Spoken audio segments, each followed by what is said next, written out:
கர்த்தருடைய பரிசுத்த நாமத்திற்கு மகிமை உண்டாவதாக. இஜிப்சியன் ஹலல் என்று வகைப்படுத்தப்பட்ட சங்கீதங்களின் தொகுப்பிலே இன்றைக்கு 114ஆம் சங்கீதத்தை 2வது சங்கீதமாக நாம் தியானிக்க இருக்கிறோம். இந்த சங்கீதத்தினுடைய வரிகளை, வசனங்களை நீங்கள் வாசித்தாலே அவைகள் எவ்வளவு நேர்த்தியாக, அழகாக ஒரு இன்பத்தின் வெளிப்படை, அதாவது ஒரு மகிழ்ச்சியினுடைய வெளிப்படையாக இந்த சங்கீதம் சொல்லப்பட்டிருக்கிறது என்பதை நீங்கள் கவனிக்க முடியும். ஒரு மனிதன் விடுதலையாக்கப்பட்டால் அவன் தன்னுடைய மகிழ்ச்சியை வெளிப்படுத்துகிற விதம் அது எப்படி இருக்கும் என்பதற்கு அடையாளமாக இங்கே சொல்லப்பட்டிருக்கிறதை நீங்கள் கவனிக்கிறீர்கள். இந்த சங்கீதத்தை நீங்கள் படிக்கும் பொழுது கர்த்தர் செய்த அற்புதமான காரியங்களை உருவகமாக வேறு வேறு வார்த்தைகளிலே மிக அழகாக இங்கே சொல்லி இருக்கிறார் என்பதை நீங்கள் கவனிக்க வேண்டும். இப்பொழுது இவர் சொன்ன வார்த்தைகளை நீங்கள் கவனிக்கும் பொழுது, வாசிக்கும் பொழுது நாம் புரிந்து கொள்ள வேண்டிய சில விஷயங்களை இந்த சங்கீதக்காரன் நமக்கு உணர்த்துகிறார். அவைகளை நாம் புரிந்து நம்முடைய வாழ்க்கையை அதன்படி வாழ கர்த்தர் நமக்கு உதவி செய்வாராக. 1வது வசனத்தை வாசிக்க கேட்போம். இஸ்ரவேல் எகிப்திலும் யாக்கோபின் குடும்பம் அந்நிய பாஷைக்காரரான ஜனத்திலும் இருந்து புறப்பட்ட போது. கவனித்தீர்களா? இஸ்ரவேல் எகிப்திலிருந்தும் யாக்கோபின் குடும்பம் அந்நிய பாஷைக்காரரான ஜனத்திலும் இருந்து புறப்பட்ட போது என்று சொல்லப்பட்டிருக்கிறதை நீங்கள் கவனிக்கிறீர்கள். இதனுடைய பொருள் என்னவாக புரிந்து கொள்ள வேண்டும் என்று சொன்னால், அவர்கள் வேறு, நாம் வேறு, வேறு பிரிக்கப்பட்ட ஜனம். எதிலெல்லாம் வேறு பிரிக்கப்பட்ட ஜனம்? எல்லாவற்றிலும். ஈவன் இந்த லாங்குவேஜ், இந்த டங், அதாவது மொழி, பாஷை, அதிலே கூட வேறு பிரிக்கப்பட்ட ஜனம் என்பது நமக்கு தெளிவாக புரிகிறது. இன்றைக்கு நம்மிடத்தில் ஒரு வேறு பிரிந்த ஒரு வாழ்க்கை இருக்கிறதா என்கிற ஒரு கேள்வியை இந்த 1வது வசனம் நமக்கு முன்பாக வைக்கிறது. அதற்கு நீங்கள் பதில் சொல்ல வேண்டும். ஆண்டவர் அவர்களை புறப்பட்டு வெளியே கொண்டு வருகிறார். அவர்களுக்கும் இவர்களுக்கும் சம்பந்தம் இல்லை. கர்த்தர் என்ன செய்தார் என்கிறதான விஷயத்தை 2வது வசனத்துல வாசிக்க கேட்கிறோம். யூதா அவருக்கு பரிசுத்த ஸ்தானமும் இஸ்ரவேல் அவருக்கு ராஜ்யமும் ஆயிற்று. இஸ்ரவேலினுடைய ராஜ்யத்திலே யூதாவை ஆண்டவர் ராஜாவாக ஏற்படுத்தினார். ஒரு ராஜ்யம் உருவாகிறது. யார் ராஜாவாக வேண்டும் என்கிறதான ஒரு குழப்பம் இல்லாத சூழ்நிலையிலே தீர்க்கமான ஒரு முடிவோடு தான் கர்த்தர் அவரை வெளியே கொண்டு வருகிறார். No confusion. It is completely planned. நிச்சயமாக தீர்க்கமாக முடிவு செய்யப்பட்ட விஷயம். இஸ்ரவேல் அவருக்கு ராஜ்யமாக மாறுகிறது. அதிலே யூதாவை ஆண்டவர் இஸ்ரவேல் ராஜ்யத்திற்கு ராஜாவாக ஆண்டவர் தெரிந்தெடுக்கிறார். சோ பிளான் கன்ஃபார்ம் ஆயிடுச்சு. இது ஒரு பெரிய தேசமாக உருவாகிறது என்று சொல்லி. இப்பொழுது இவர்கள் வருகிற வழியிலே செங்கடலும் யோர்தானும் என்ன செய்தது என்று சொல்லுகிற கேள்விக்கு அது விலகி ஓடினது என்று சொல்லி சங்கீதக்காரன் சொல்லுகிறார். எப்படிப்பட்ட அற்புதமான வார்த்தைகளை அவர் பயன்படுத்தி என்பதை கவனியுங்கள். அது விலகினது, அது ஓடினது. அந்த 2 சம்பவம் நமக்கு தெரியும். இப்பொழுது 4வது வசனத்தை வாசியுங்கள். அது என்ன செய்தியை நமக்கு சொல்லுகிறது என்பதை கவனியுங்கள். மலைகள் ஆட்டுக்கடாக்களைப் போலவும் குன்றுகள் ஆட்டுக்குட்டிகளைப் போலவும் துள்ளினது. இது எதை குறிக்கிறது என்கிற ஒரு கேள்விக்கு பதில் என்னவென்று சொன்னால், இஸ்ரவேல் மக்கள் எகிப்திலிருந்து வெளியே வருகிறார்கள். சீனாய் மலையினுடைய அடிவாரத்தில் நின்று கொண்டிருக்கிறார்கள். அப்பொழுது கர்த்தர் பேச ஆரம்பிக்கிறார். எப்படி பேச ஆரம்பிக்கிறார்? அனோக்கி யெகோவா எலோஹேக்கா, ஐ ஆம் த லார்ட் யுவர் காட். நானே மெய்யான தேவன் என்று சொல்லி பேச ஆரம்பிக்கும் பொழுது சீனாய் மலை என்ன நடந்தது என்பது தெரியும். இடி முழக்கங்களும் மின்னல்களும் புகைக்காடாய் மலை எழும்பினதையும் நீங்கள் யாத்ராகமத்தின் 19ஆம் அதிகாரத்திலே நீங்கள் வாசிக்கிறீர்கள். அதைத்தான் இவர் இங்கே உருவகமாக குறிப்பிடுகிறார். மலைகள் ஆட்டுக்கடாக்களைப் போல துள்ளினது, ஆட்டுக்குட்டிகளைப் போல துள்ளினது குன்றுகள் என்று சொல்லுகிறார்.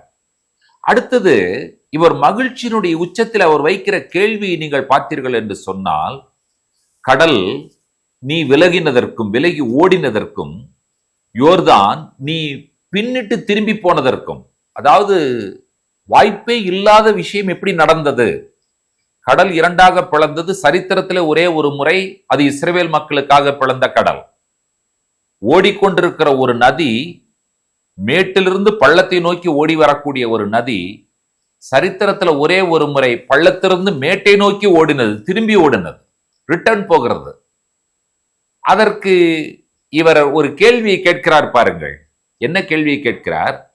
கடல் விலகினதே, யோர்தான் ரிவர்ஸ் போனது, ரிட்டர்ன் போனதே, மலைகள் குன்றுகள் துள்ளினதே, உங்களுக்கு என்ன நடந்தது? எதனால் இதையெல்லாம் செய்தீர்கள் என்கிற கேள்வி இவர் முன்வைக்கிறார். அவைகள் என்ன பதில் சொல்லும்? இயற்கை ஆண்டவருடைய கட்டுப்பாட்டில் இருக்கிறது. இஸ்ரவேல் என்கிற உடன்படிக்கையின் மக்கள் வருகிறார்கள். அவர்களை வழிபடுவதற்காக, அவர்களை ஒரு ராஜ்யமாக மாற்றுவதற்காக ஆண்டவர் மலைகளையும் குன்றுகளையும் ஆறுகளையும் கடல்களையும் ஆண்டவர் பயன்படுத்தினார். உங்களையும் என்னையும் ஆண்டவர் ஒரு ராஜ்யமாக தெரிந்தெடுத்திருக்கிறார். நீங்களும் நானும் தேவனுடைய ராஜ்யம். தேவனுடைய ராஜ்யத்தின் மக்கள் அந்நிய பாஷைக்காரனுடைய ஜனத்திலிருந்து, எகிப்திலிருந்து பிரிந்திருக்க வேண்டிய மக்கள். கர்த்தர் நம்மை ராஜாதி ராஜாவுக்கு பிள்ளைகளாக, அவருடைய ராஜ்யத்தின் குடிமக்களாக ஆண்டவர் உங்களையும் என்னையும் நியமித்திருக்கிறார். இந்த நியமனத்திற்கு கர்த்தர் என்ன வேணாலும் செய்வார். எதை வேண்டுமானாலும், யாரை வேண்டுமானாலும் ஆண்டவர் பயன்படுத்துவார்.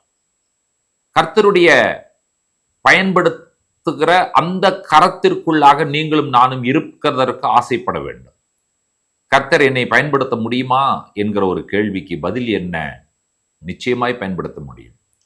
கர்த்தர் பயன்படுத்துவதற்கு எந்த காரியத்தை எல்லாம் அவர் செய்வார், அதை யாராலும் செய்ய முடியாத காரியத்தை அவர் செய்வார்.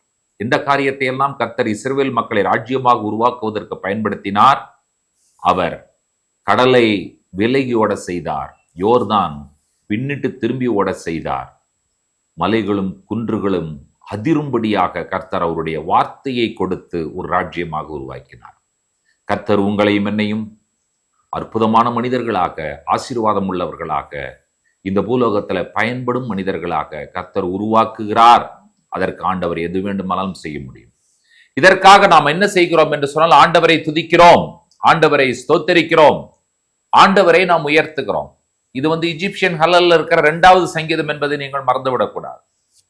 அவர்கள் பஸ்கா என்கிறதான அந்த உணவு முறை பழக்க வழக்கத்தினுடைய மேஜையிலே அமர்ந்திருக்கும் பொழுது, உணவை சாப்பிடுவதற்கு முன்பாக, போஜனத்தை எடுத்துக்கொள்வதற்கு முன்பாக 113ஆம் சங்கீதத்தையும் 114ஆம் சங்கீதத்தையும் வாசித்து அவர்கள் ஆண்டவருக்கு நன்றியை சொல்லுகிறார்கள். அவர்கள் ஆண்டவரை பற்றி சொல்லுகிற அறிக்கை என்ன என்பதை கடைசி வசனத்தில் நாம் வாசிக்கிறோம். அவர் கன்மலையை தண்ணீர் தடாகமாகவும் கற்பாறையை நீரூற்றுகளாகவும் மாற்றுகிறார். அவர் நிச்சயமாய் மாற்றுவார். நம்முடைய வாழ்க்கையில கற்பாறை போன்ற காரியங்கள், ஏதாவது சூழ்நிலைகள் இருக்கும் என்று சொன்னால், அந்த கற்பாறைக்குள்ளாக இருந்து ஆண்டவர் ஒரு அற்புதமான ஆசீர்வாதமான ஊற்றை ஆண்டவரால் கொண்டு வர முடியும். நம்முடைய கற்பாறை போன்ற சூழ்நிலைகளை உடைத்து அவைகளில் இருந்து ஆசீர்வாதமான நீரூற்றை கொண்டு வருவதற்கு கர்த்தரால் முடியும் என்கிற அற்புதமான சந்தோஷமான ஒரு செய்தியை இந்த காலை வேளையிலே பரிசுத்த ஆவியானவர் நமக்கு சொல்லுகிறார் என்பதே இன்றைக்கு நாம் இந்த சங்கீதத்தின் மூலமாக பெற்றுக்கொள்ளக்கூடிய ஆசீர்வாதமான சந்தோஷமான செய்தி. ஜெபிப்போம். உன்னதங்களில் வாசமாய் இருக்கிற எங்கள் அன்பின் ஆண்டவரே, கடல் விலகி ஓடினதே, யோர்தான் பின்னிட்டு திரும்பினதே, மலைகளும் குன்றுகளும் துள்ளினதே, கற்பாறையிலிருந்து நீரூற்று வந்ததே. எதற்காக? இஸ்ரவேலை ராஜ்யமாக உருவாக்குவதற்காக. எங்களையும் ஆண்டவரே ராஜாக்களாக, ஆசாரியர்களாக உருவாக்குவதற்காக நீர் எங்களுடைய வாழ்க்கையிலே எங்களுடைய சூழ்நிலைகளை உடைத்து ஆசீர்வாதத்தை கொடுத்து எங்களை வழிநடத்துகிற தேவன். அதற்காக எனக்கு நன்றி சொல்லுகிறோம். சூழ்நிலைகளால் பாதிக்கப்பட்ட நிலையிலே எங்களோடு இணைந்து ஜெபித்துக் கொண்டிருக்கிற எல்லாருடைய சூழ்நிலைகள், கற்பாறை போன்ற சூழ்நிலைகளை ஆசீர்வாதமான சந்தோஷமான இனிமையான நீரூற்றுகளாக நீர் மாற்றி எங்களுடைய பிள்ளைகளை வழிநடத்த வேண்டும் என்று சொல்லி ஜெபிக்கிறோம். துதி கனமகி உமக்கே ஏறெடுக்கிறோம். இயேசு கிறிஸ்துவின் வல்லமுள்ள நாமத்தில் வேண்டுகிறோம் பிதாவே. ஆமேன், ஆமேன். நம்முடைய கர்த்தராகிய இயேசு கிறிஸ்துவின் கிருபையும் பிதாவாகிய தேவனுடைய அன்பும் பரிசுத்த தேவாவியானவருடைய அந்யோன்ய ஐக்கியமும் சிநேகமும் நம்மனோடும் கூட கர்த்தருடைய வருகை பரியந்தம் நீடித்து நிலைத்திருப்பதாக. ஆமேன், ஆமேன். கர்த்தருடைய பரிசுத்த நாமத்திற்கு ஷலோம். God bless you.